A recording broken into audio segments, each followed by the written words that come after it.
Municipales y Medioambientales, Domingo Contreras, quien además es miembro del Comité Central del Partido de la Liberación Dominicana, vicesecretario de Asuntos Municipales del PLD y enlace político de ese partido en la circunscripción número 1 de Santo Domingo Este.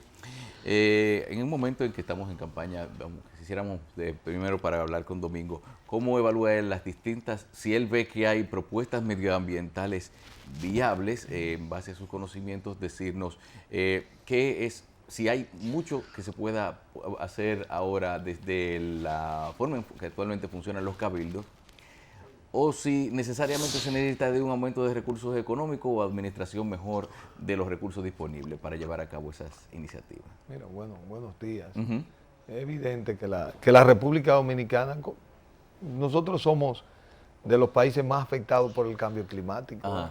Pero independientemente del cambio climático, que tú lo puedes traer, que es un tema que vive la Tierra, esa es la historia de la Tierra, el cambio del clima. La gente, lo que pasa es que este cambio está acelerado por la presencia del hombre y los modos de consumo que el hombre ha desarrollado para vivir en la Tierra y poblar y dominar la Tierra.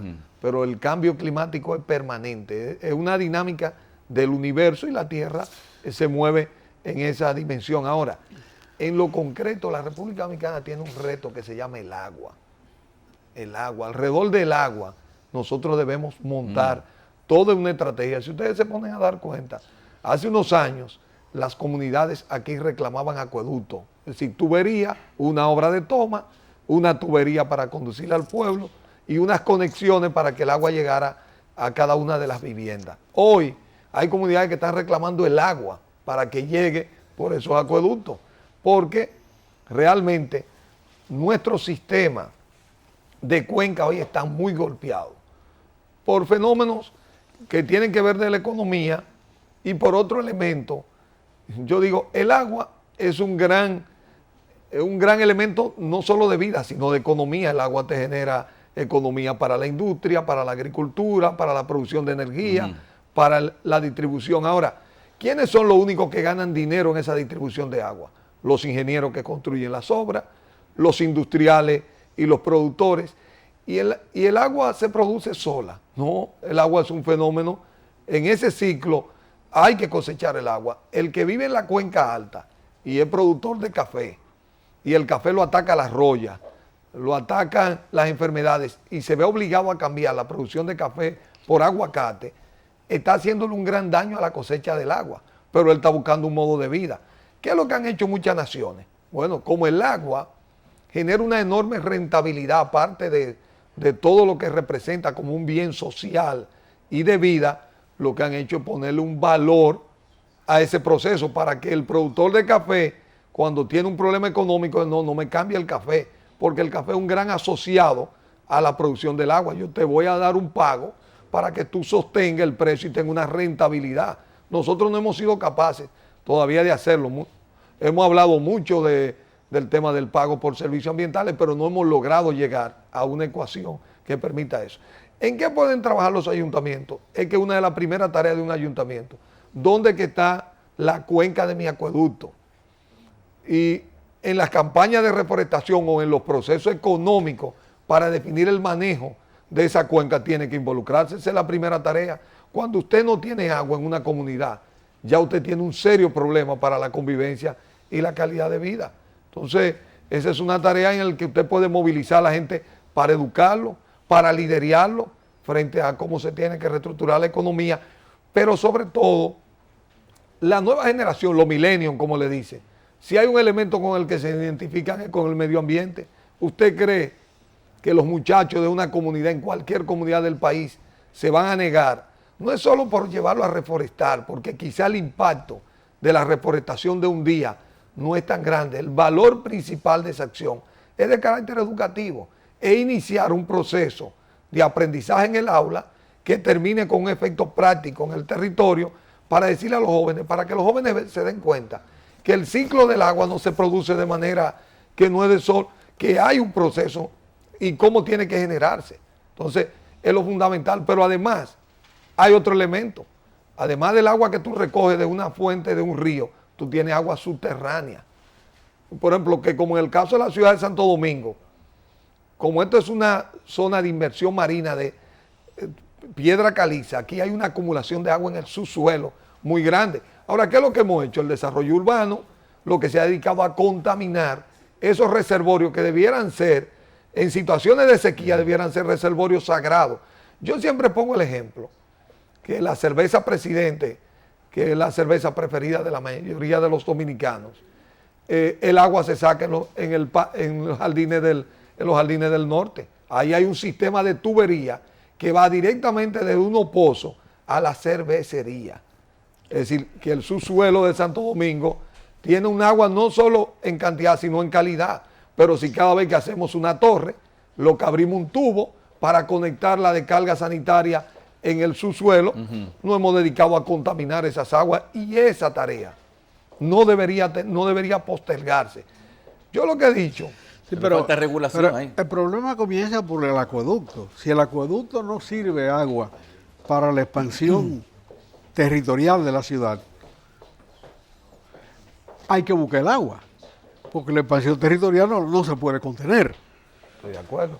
Entonces, lo primero es que el acueducto actúe adecuadamente. Pero mira esto, Israel, en la cantidad de metros cúbicos, que son aproximadamente entre 10 y 12 metros cúbicos que manejamos en Santo Domingo, es lo mismo que tiene la ciudad de Bogotá para 10 millones de habitantes. Nosotros somos 3.5. Aquí también hay un enorme despilfarro, hay todavía una cultura ciudadana que falta. No, y hay una guerra de dos cabezas entre si tú pagas el agua o si yo te suministro el agua. Como tú no me suministras adecuadamente el agua, yo no pago el agua. Y se muerden la cola. Primero hay que suministrar el agua para cobrarla. Ya la CAS ni cobra el agua. No, pero la CAS cobra. ¿Qué va a cobrar nada? Pero cobra unos valores. Lo que vale no. No, estoy de acuerdo. No, ahí sí. de ninguna manera. Hay sectores porque no tiene cachaza para cobrar un agua que no sirve. Desde hace muchos años. Esta ciudad se ha multiplicado muchas veces y el sistema de acueducto no se ha multiplicado a esa velocidad. De ninguna manera. No, pero se han hecho... Entonces, si tú vas a hacer una torre para tú garantizar tu suministro, hace un pozo. Eso no importa que también para los excrementos haga otro pozo. Y que tú estés contaminando, si no tu propio consumo, aguas abajo de la operación, está contaminando el otro. El siguiente, pues la capa freática por donde se mueve el agua subterránea, es una sola. Entonces, pero una de las cosas es que esa es una tarea, pero la otra gran tarea ambiental, que es notable en toda la República Dominicana, una generación crecimos bañándonos en los ríos del entorno urbano. Si ese era el lugar de recreación y de baño de una generación, inclusive los balnearios eran una demanda de una generación, ya esas aguas todas se contaminaron. Descontaminar las aguas de esos entornos es una tarea fundamental. Entonces, ¿qué pasa? Que toda esa infraestructura para recolección de agua, que en algunas otras sociedades, por ejemplo, y lo he dicho, en ciudades con la densidad y con la dinámica económica como el Distrito Nacional, es posible, bajo la figura de una fiducia, construir una empresa público-privada que logre canalizar cable, maneje agua, cable, eléctrico, de datas, porque además esta es una ciudad ciclónica. Esta es una ciudad ciclónica. Es verdad que los ciclos de los ciclones son muy largos, pero cada vez que nos dan, los costos que implican son altísimos. Entonces, por ejemplo, y lo he dicho, la tecnología del metro trajo una capacidad del manejo del subsuelo que no tenía República Dominicana. Es decir, nosotros aprendimos ya a manejar túneles a costos que cuando uno lo compara con otras sociedades realmente tienen niveles de eficiencia y pueden permitir, por la inversión que hacen Telefónica, que tienen que hacer eléctrica, que tiene que hacer el propio Estado a través de las empresas, generar una nueva infraestructura del manejo del subsuelo. Nosotros debemos proponernos los próximos 15 o 20 años, ahora que está 2030, que son metas de Naciones Unidas, cómo manejar el subsuelo, que ya lo comenzamos a hacer con el metro. Entonces tenemos que trabajar para manejar una serie de infraestructuras que tiene la ciudad y que van a seguir creciendo para nosotros también recuperar de alguna manera el manejo del agua. Domingo, pero hay muchos problemas que se acumulan en esta crónica de eficiencia del sistema municipal. El caso, por ejemplo, de las compañías telefónicas y el cumplimiento de la ley que la obliga a determinada relación con la sociedad, que no la cumplen. Por ejemplo, la ley de telecomunicaciones, que norma las telecomunicaciones, la última, que estableció Indotel, que no se ha enterado que tiene esas obligaciones, obliga en la zona colonial, zona muy particular de la ciudad y del país y del mundo, porque es un nido de primicias del Nuevo Mundo que tiene un valor cultural enorme. Se estableció que las compañías telefónicas en determinados momentos debían soterrar los cables o eliminar los cables. Lo más sencillo para ello era ir directamente a la eliminación de los cables, estableciendo en esa zona lo que ahora ofrecen como una gran avanzada, el teléfono inalámbrico en el hogar. Eso hoy hay un aviso en el periódico ofreciendo regalarle un aparato de teléfono al que coja un inalámbrico. Pero como la línea de 2 vías, de 2 cables, que fue la tradicional, durante muchos años ha acumulado cables que sencillamente se murieron porque la gente dejó el teléfono, se mudó de casa. Y ahí hay cables de 5 generaciones. Que como a ellos les cuesta quitarlo más que lo que van a producir con el cobre, ahí lo dejan. ¿Para qué lo quite quién? El ayuntamiento. En el caso de la zona colonial, la jurisdicción la demanda la iglesia, la demanda turismo, la demanda cultura y la demanda el ayuntamiento. Todos tienen jerarquía. El que logra manejar un préstamo hace algo, como se está haciendo ahora con un préstamo que logró concertar turismo. Pero ahí está ese préstamo pagando la recolección de los cables. Entonces, ¿a dónde vamos? Este desorden. Cuando el organismo regulador, que es Indotel, debió haberle dicho hace años a esa gente, aquí me ponen teléfono inalámbrico y me quitan todos esos alambres de ahí. Porque la ley lo dice, la ley lo establece. O hay que hablar con el arzobispo para que lo haga. Mira, yo pienso que en el caso de la zona colonial se llegó inclusive a crear un mecanismo, que es el Consejo Rector de la zona colonial. Se llegó a esbozar. Sí, se llegó a decretar. Bueno, eso no pasa de un esbozo. No, estoy de acuerdo contigo. Se llegó a decretar, pero de alguna manera no caminó. No caminó. No, pero espérate, no hay que inventar mecanismos. Para que haya agua, la responsabilidad es de la CAS. Para que haya cloaca, la responsabilidad es de la CAS también. Para que haya un ambiente distinto, sin alambres eléctricos muertos, la responsabilidad es de Indotel. Entonces tenemos las líneas de transmisión eléctrica que ya esas sí hay que soterrarlas. Y se ha soterrado en una que otra calle. Pero ahí se está utilizando un préstamo para hacerle el trabajo a gente que está obligada por la ley a hacerlo. Así no vamos a ninguna parte. Pero dentro de lo que tengo entendido, la parte del soterrado eléctrico lo están haciendo, está a cargo de la CDE o de EDESTE, que es la empresa que presta el servicio. A cargo está hace mucho tiempo. Sí, no, y ha ido a una lentitud, es uno de los problemas. Bueno, claro. Ha ido muy lento porque los presupuestos, la deficiencia que han acarrado de esta empresa, que no están acostumbrados a hacer procesos de este tipo. Pero lo cierto es que en el caso de la Telefónica, yo me acuerdo de esos tiempos, se generaron diversas reuniones, incluyendo a Indotel, porque hubo un esfuerzo. Yo sé que las reuniones, pero el efecto práctico. No, el efecto práctico, porque es cierto, hay una cantidad de cables abandonados que basta con que ellos paguen brigada para hacer la recolección de esos cables, que ya no tienen ninguna funcionalidad, salvo contaminar ese entorno. O que está ahí. decirle a un ladrón de cable que se robe eso. El problema es que se va a llevar lo bueno. No, bueno, mira, róbate ese Sí, que está ahí. Ese es un problema. Y mándalo para China. Ese es un problema serio que hay. Porque hay cosas que uno está acostumbrado a verlo y uno dice, ya, eso está ahí, pero eso es uno que lo ha visto toda su vida. Pero un extranjero ve todos esos cables guindando en los cables, en los palos de luz, y lo que se ve es un peligro. Tú ves dos niveles de cable. Hay un nivel bajito, que son los teléfonos, Sí. y el nivel alto, que es la energía eléctrica. Sí.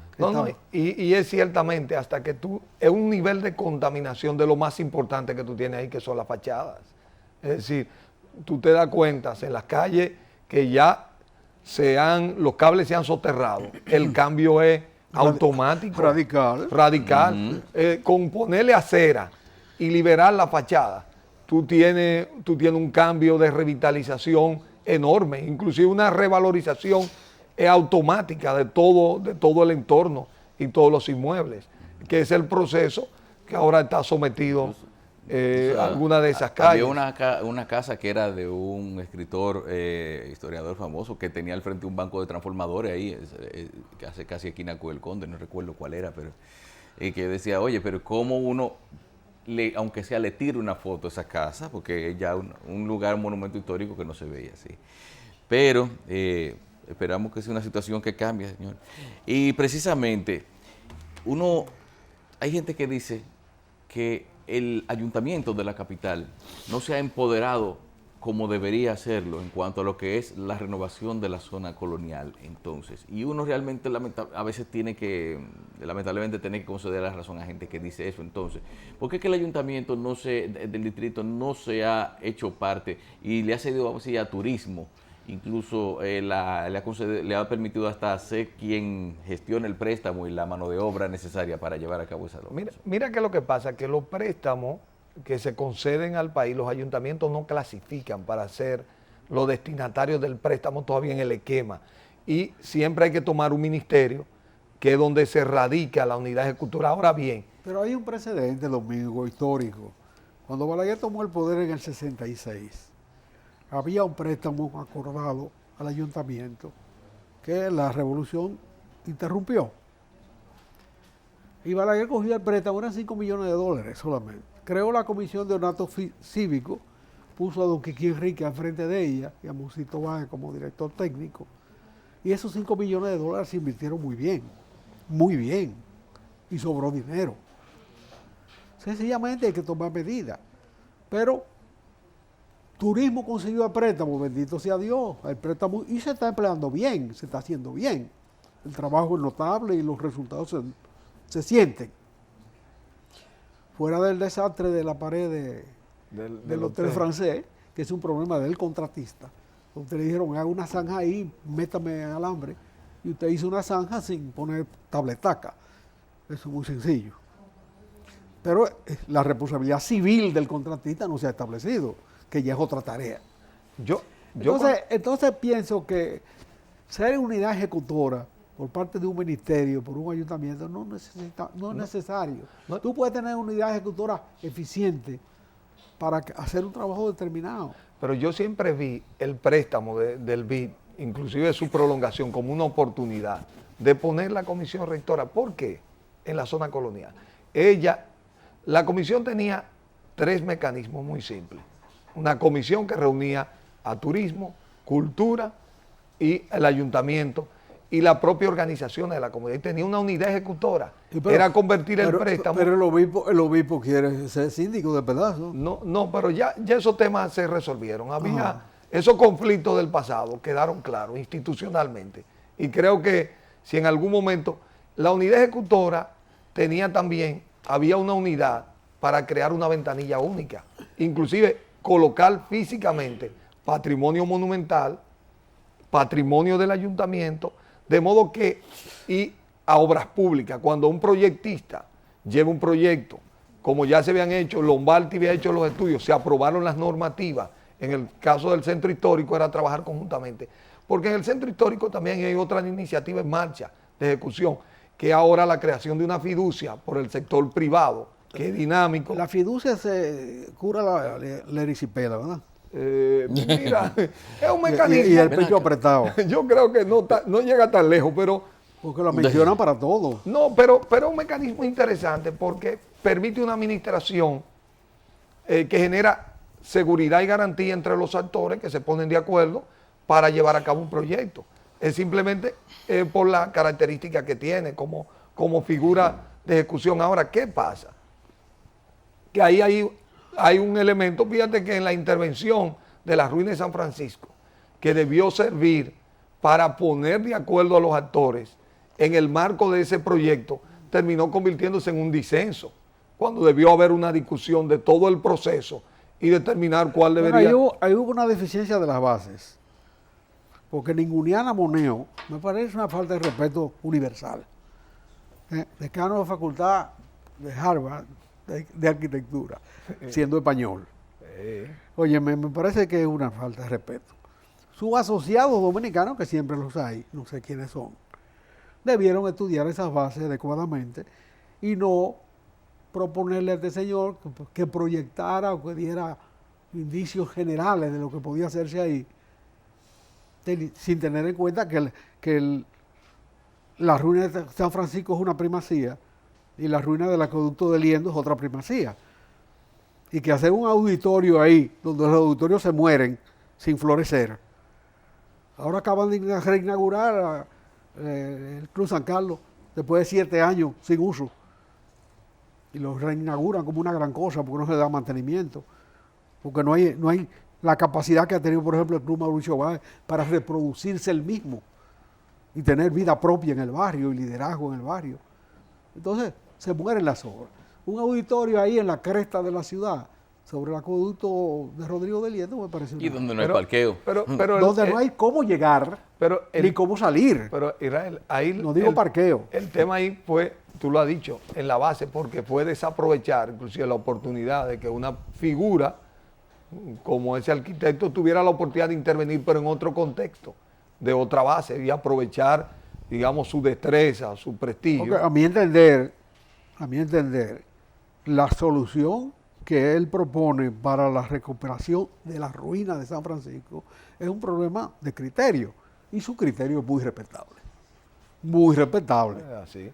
Ahora, lo de el auditorio es una impertinencia.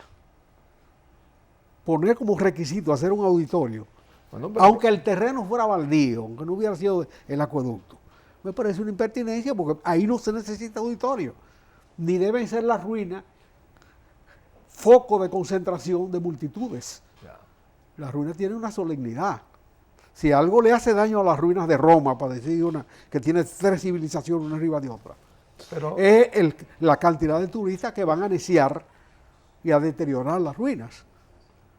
Pero ahí, eso es lo que yo digo, ahí hace falta que el liderazgo se ponga de acuerdo para trabajar en una sola dirección y aprovechar el impulso que tiene hoy. Mira, uno va y mira los negocios, inclusive con perfil dominicano, que están surgiendo ahora en esta nueva ola de la zona colonial, de Jalao, Buche, etcétera.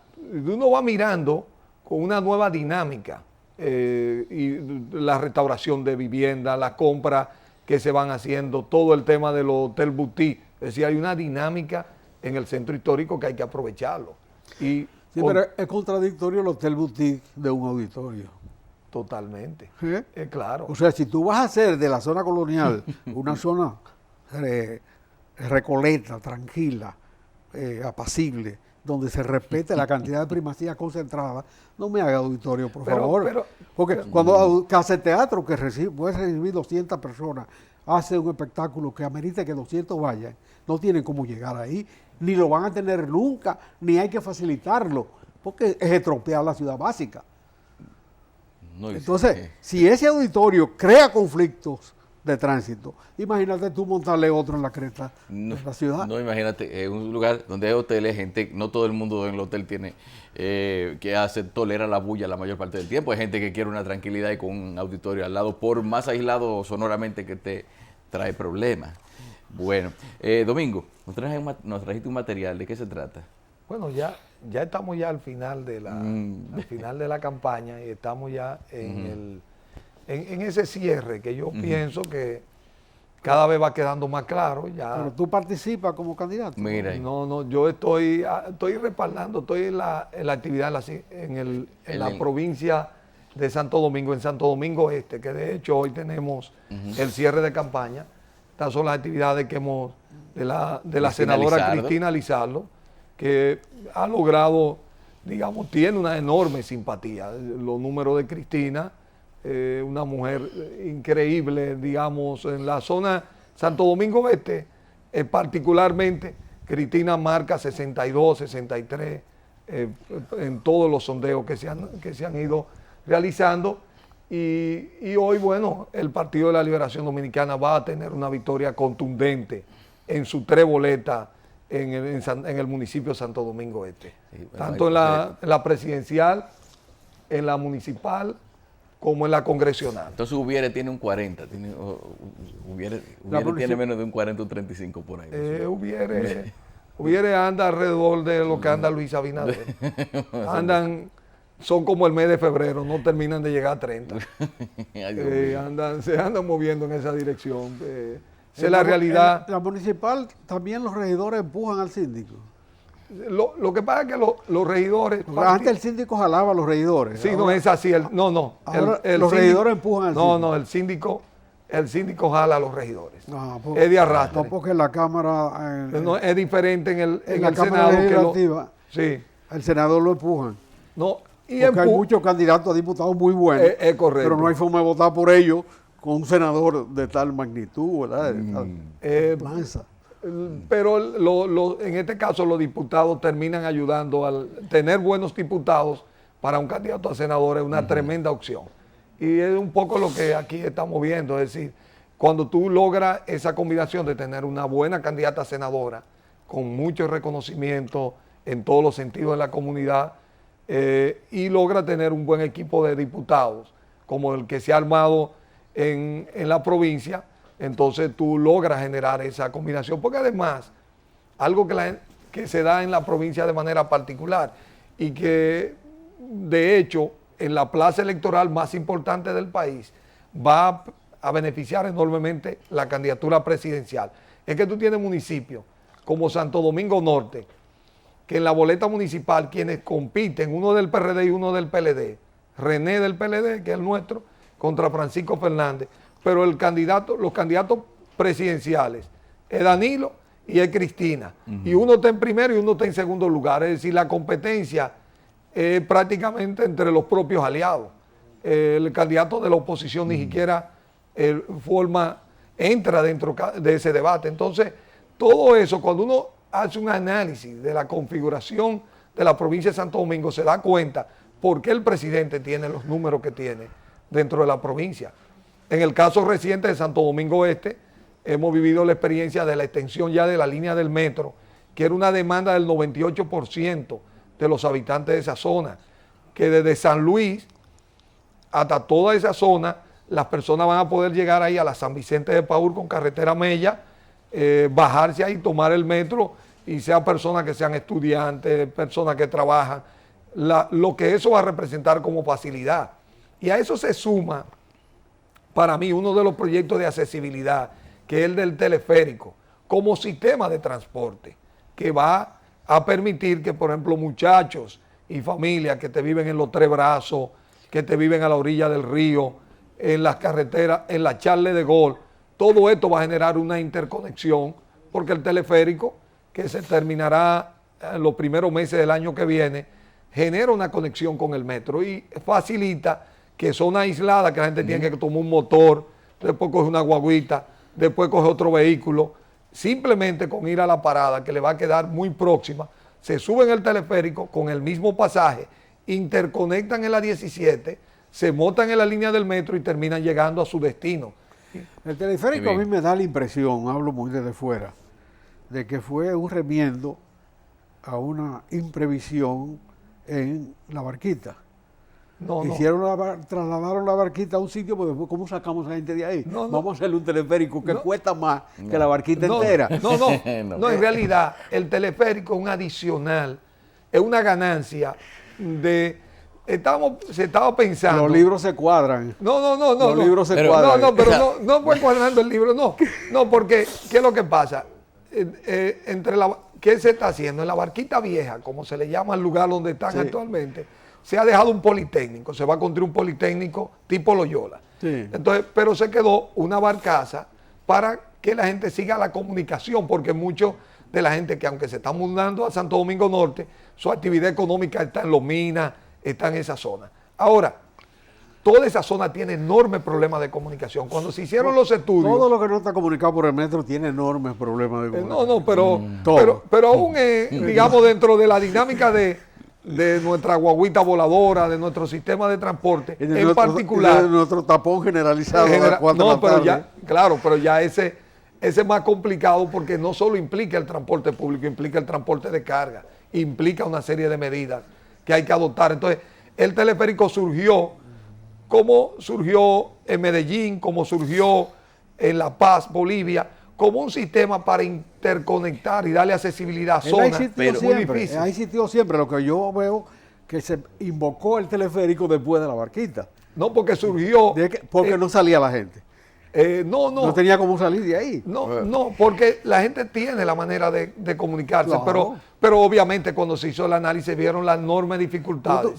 Tú sales para Constanza ahora mismo y tú llegas cambiando los 6 Pero guaguas. precisamente el teleférico resuelve el problema que ha resuelto en otros países de establecer una línea recta o una intersección de líneas rectas en un sitio por donde había antes que tomar una ruta intrincada o donde había algún tipo de accidente geográfico que había que vadear. Es un fly largo. Es un fly largo. Es así. Remoto. Es decir, lo que tú posiblemente hagas en una hora y 10 minutos, en 40, 50 minutos, hora y media, lo está haciendo en 10, 15 minutos. Ajá. Y además un transporte de calidad, evidentemente que tú vas a tener un contraste muy grande entre la modernidad y la situación de salubridad que se vive ahí, que no va a impulsar. Lo sano es que la modernidad ala el uso y costumbre, mientras que el carro público lo que hace es hundir el uso y costumbre, envilecerse. No, totalmente de acuerdo. La ciudad se ha envilecido desde que Balaguer regaló los carros públicos. Lo que hizo fue envilecer la ciudad. ¿No? Y yo digo, José Israel, mucha gente poner de relieve el contraste que tenemos realmente a la orilla de los Sama. Por un lado, el potencial que está ahí, por otro lado, la situación en la que viven miles de familias con las que hay que comenzar a trabajar para resaltar ese potencial, porque esa modernidad terminará impulsando mejoras continuas a lo largo del río. Por ejemplo, algo que mucha gente no ha notado, el gobierno tomó la decisión también de construir una planta de tratamiento que va a servir también para depurar una cantidad del agua que hoy se vierte de manera contaminada al río, que también será una de las contribuciones importantes en ese proceso de mejora que nosotros tenemos que generar. De modo que son estos elementos que yo digo, acompañados para mí, que indudablemente tiene un impacto grandísimo, que es el tema de la tanda extendida. Yo que vengo de campo, hay que ver los muchachos saliendo de una escuela a las 4 de la tarde y lo que eso representaba antes en el entorno del campo. Y el labio cenizo era una estampa dominicana. Pues los muchachos no siempre tenían la posibilidad en el entorno familiar. Hay que ver los muchachos saliendo de las escuelas hoy, lo que esa tanda extendida ha representado para esa familia. Para una madre que trabaja en una casa de familia o que tenía la preocupación de que los muchachos llegaran a la casa, que no tuvieran la comida. Ahora los muchachos llegan, ven televisión o se van a jugar deporte y una hora después tienen que estar haciendo las tareas. Y eso ha ayudado. Eso está muy bien, pero de paso se hace clientela política. Bueno, tú tienes un beneficio político, evidentemente, que la persona ven en Danilo Medina, evidentemente, la persona que ha concretizado el 4%, que no fue una propuesta original de Danilo, fue una propuesta que se estructuró inclusive en un movimiento que lo reclamó y que lo asumió. Ahora, su virtud es haberlo ejecutado y haber conectado con una demanda que ya toda la sociedad veía claramente que había que ejecutar. Y evidentemente que él va a cosechar electoralmente el cumplimiento de esa demanda social, porque eso es lo que esperamos de los políticos, que hayan demandas sociales y que sean capaces de traducirla en hechos. Y entonces le votamos si lo hacen bien. Y yo creo que eso es lo que ha ocurrido concretamente en este proceso electoral alrededor de Danilo Medina. Bien. Gracias. Tu nieto tornuda. Gracias, Domingo Contreras, asesor, experto en asuntos municipales y medioambientales, miembro del Comité Central del Partido de la Liberación Dominicana. Gracias por venir. Gracias a ustedes. Esperamos pronto de regreso por acá. Pausamos. ¿Y cómo lo ve? Con Danilo. ¿Y cómo lo ve? Con Danilo. ¿Y cómo lo ve? Con Danilo. Con Danilo, la visión de un país transformado está en marcha. Y Domingo es mío, mío, Domingo es mío. Santo Domingo 2020, una visión de futuro. ¿Y cómo lo Este domingo 15 de mayo, Revista Electoral les llevará a ustedes los pormenores de la jornada en la que el pueblo elegirá a las autoridades de los poderes ejecutivo, legislativo y municipal. Un equipo de profesionales de la comunicación encabezados por el doctor Julio Jacín presentará en detalle el desarrollo de la jornada de votación con informes de todo el país sobre el proceso electoral, la actividad en colegios electorales, votaciones de los candidatos, boletines electorales, impresiones de los observadores, todo lo que usted quiere saber sobre el proceso en una transmisión sin precedentes. Desde la apertura de los colegios hasta los boletines con los resultados, usted será testigo en primera fila. Revista Electoral 2016, un compromiso con la democracia, llevándoles las incidencias del proceso con todos sus detalles. No se lo pierda este 15 de mayo desde las 5 de la mañana hasta que los resultados digan quiénes serán los ganadores.